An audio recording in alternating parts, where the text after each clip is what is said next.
as well. Okay. I went on your website and I saw there's I think a strip that you can put as well. Yeah. So is that included in the kit?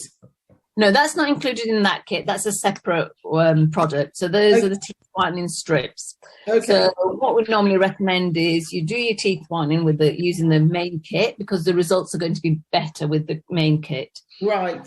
And for maintenance, the strips are very good.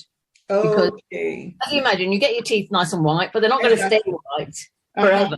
No. One, we age and teeth get darker as we age. Yeah. And then two, we're eating lots of foods and things that are going to stay in our teeth anyway. So the teeth whitening strips are very easy to use. 30 minutes, you get a 14-day course of treatment. So they're very easy to use to maintain that whiteness of your teeth. So that's what I normally recommend, that you do the kit first with the tray and the gel. Yeah. And then a few months later, start getting into the strips and using them to maintain it. Maintain the whiteness of the teeth. Okay. We also have people who don't like using trays because they gag, so they can't wear them. So actually, the strips are good for those clients and customers as well.